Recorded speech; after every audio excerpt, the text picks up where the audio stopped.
ये है भारत का आम इंसान जिसकी गाड़ी प्रोटेस्टर्स ने जला दी। रीजन? क्योंकि उन्हें भारत की आर्म्ड फोर्सेस के अग्निपथ स्कीम से प्रॉब्लम था। इस इंसान ने काफी इमोशनल और वैलिड सवाल पूछा, ये इंसाफ है क्या?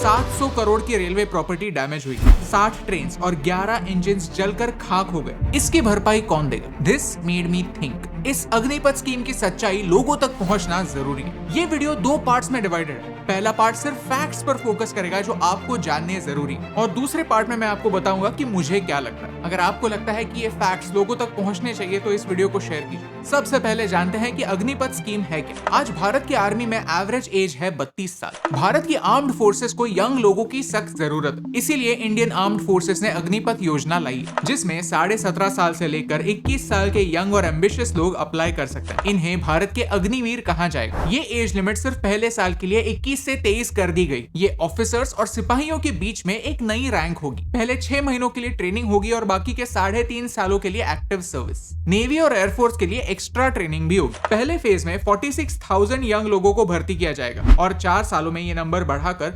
59,000 कर दिया जाएगा। इस पीरियड के दौरान उन्हें सैलरी भी दी जाएगी, जिसका सिस्टम आप यहाँ पर देख सकते हैं। इनमें से कुछ पोर्शन अग्निवीरों को इन हैंड मिलेगा और कुछ पोर्शन इन्वेस्ट होगा। इस इन्वेस्ट होने वाले पोर्शन में सरकार अपनी तरफ से भी उतना ही कंट्रीब्यूट करेगी और इस इन्वेस्टेड पार्ट पर इंटरेस्ट के साथ आपको 4 साल बाद एक लम सम अमाउंट दी जाएगी। साथ ही साथ 48 लाख का इंश्योरेंस कवर भी होगा। ऑन पेपर देखा जाए तो पुरानी रिक्रूटमेंट स्कीम के मुकाबले ये नए बेनिफिट्स बहुत ज्यादा है। तो लोग इस बात से नाराज क्यों हैं? पॉइंट नंबर 1, पिछले 2 सालों से कोविड की वजह से आर्म्ड फोर्सेस में भर्ती नहीं हुई। जो लोग 2020 में 21 साल के थे उन्हें ये अग्निपथ स्कीम एक मिस्ड अपॉर्चुनिटी लगती है। ऑन एन एवरेज हर साल इंडियन आर्म्ड फोर्सेस 60,000 सिपाहियों की भर्ती करती है, लेकिन पिछले 2 सालों से ये भर्ती रुकी हुई। जो लोग नाराज है वो इस वजह से नाराज है कि उनकी जिंदगी के 2 साल चले गए और अब स्कीम भी चेंज हो गई। कंफ्यूजन ये है कि अग्निपथ के अलावा पहली वाली स्कीम का क्या होगा। वहाँ जो रिक्रूटमेंट रुकी हुई है वो फिर से शुरू कब होगी और क्या वो शुरू होगी भी या नहीं। इस बात को लेकर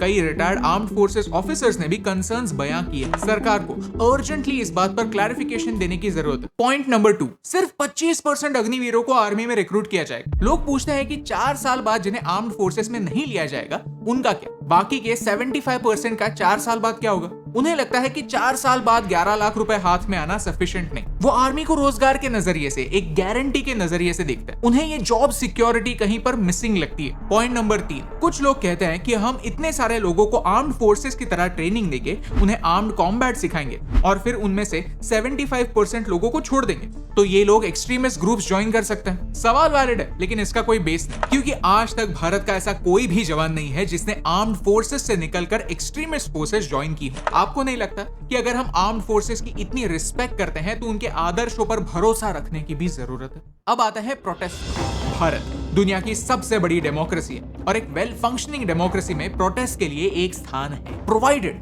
वो प्रोटेस्ट पीसफुल हो। अगर प्रोटेस्ट करना जनता का अधिकार है तो उन प्रोटेस्ट को पीसफुल रखना प्रोटेस्टर्स की जिम्मेदारी। भारत की आर्म्ड फोर्सेस ने ये बात क्लियर कर दी है कि जिन लोगों ने ट्रेनें जलाई है, वायलेंस किया है, उन्हें इंडियन आर्म्ड फोर्सेस में कोई जगह नहीं। हाँ, उन्हें आर्मी में जगह जरूर मिलेगी, बस भारत की आर्मी में नहीं। उस आर्मी में जिसे भारत को जलता दे खुशी होती। इस बैकलैश के बाद गवर्नमेंट ने बहुत सारा क्लैरिफिकेशन दिया है, उसे समझते हैं। आर्म्ड फोर्सेस का स्टांस क्लियर है। उन्होंने फर्मली कहा है कि नई रिक्रूटमेंट स्कीम वापस पीछे नहीं ली जाएगी, क्योंकि हमें रिफॉर्म्स की सख्त जरूरत है। डिफेंस एक्सपर्ट्स ने भी कहा है कि हमें मॉडर्नाइजेशन की जरूरत है। हमने भारत की आर्मी पर एक पूरा वीडियो बनाया है जो आप यहाँ पर देख सकते हैं। साथ ही साथ यंग और एक्सपीरियंस लोग दोनों एक सही प्रोपोर्शन में होने चाहिए। तो इस नई रिक्रूटमेंट स्कीम के अंडर सरकार 50-50 रेशियो अचीव करना चाहती है। इसीलिए इस चेंज को भारत के सबसे हाईएस्ट रैंकिंग ऑफिशियल्स भी सपोर्ट कर रहे हैं। ये कोई पॉलिटिशियंस नहीं है, इनका कोई एजेंडा नहीं है। इन्होंने सिस्टम को हर दिन अंदर से देखा। सरकार ने ऑफिशियली एक डॉक्यूमेंट इशू किया है जो आप यहाँ पर देख सकते हैं। अग्निवीरों को एक स्पेशल बैंक लोन स्कीम के अंडर लोन मिल सकता है, जिसके बलबूते पर वो खुद अपने दम पर खड़े हो सकते हैं। जो फर्दर स्टडीज में इंटरेस्टेड है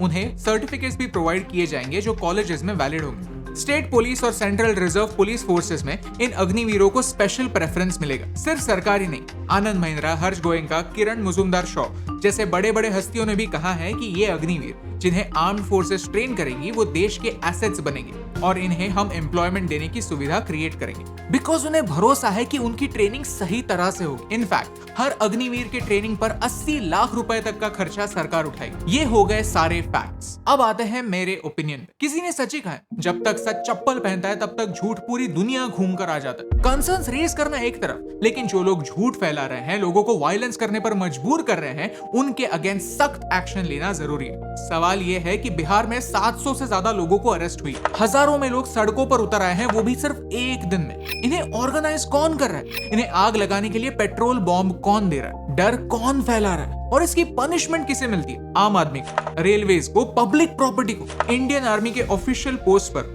लोग ऐसे भद्दे कमेंट्स करते हैं तो देखकर बुरा लगता है। साथ ही साथ ये भी देखकर बुरा लगता है कि आजकल कोई भी स्कीम हो, गवर्नमेंट की तरफ से उसका कम्युनिकेशन सही तरह से नहीं होता। किसी भी नए स्कीम को या रिफॉर्म को उठाकर ये कहा जा सकता है कि प्लान तो सही है लेकिन एग्जीक्यूशन का पता नहीं। ये बात कब चेंज होगी? भारत एक काफी बड़ा देश है जहां पर कोई भी झट से लिया गया डिसीजन फेल हो सकता है। इसलिए नहीं क्योंकि वो डिसीजन गलत था, बल्कि इसलिए क्योंकि उसका टाइमिंग गलत। हमें झटके से नहीं, लोगों का विश्वास जीतकर कदम उठाने की जरूरत है। 700 करोड़ की प्रॉपर्टी डैमेज होने के बाद डैमेज कंट्रोल मोड में जाने से क्या फायदा? थोड़ी समझ से, थोड़ी सूझबूझ से सारे प्लान्स लोगों तक पहुंचाना इंपॉर्टेंट है। उनके बेनिफिट्स के बारे में लोगों को कन्विंस करना इंपॉर्टेंट, नहीं तो एक के बाद एक ऐसे प्रोटेस्ट होते ही रहेंगे और देश जलता ही रहेगा। अगर आप हमारी बातों से सहमत है तो इस वीडियो को लोगों तक पहुंचाने में हमारी हेल्प कीजिए। अगर आप कोई एस्पिरेंट है जिन्हें इन स्कीम से एक्चुअल में प्रॉब्लम है तो हमें कमेंट्स में जरूर बताइए। Let's talk. भारत में अनएम्प्लॉयमेंट का एक बहुत बड़ा प्रॉब्लम है जिसके बारे में एक अलग वीडियो जरूर बनेगा। लेकिन एंड में मैं बस इतना ही कहना चाहता हूँ कि हमारे देश को पीछे खींचने वाले बहुत लोग हैं, लेकिन अगर हम अंदर से ही जुड़े ना रहे तो हम उनका काम आसान कर देंगे। हमें हमारे इंटरनल प्रॉब्लम्स डायलॉग से सॉल्व करने की जरूरत है और यही इंपॉर्टेंट बात है। आप तक पहुंचाने से मुझे फर्क पड़ता है।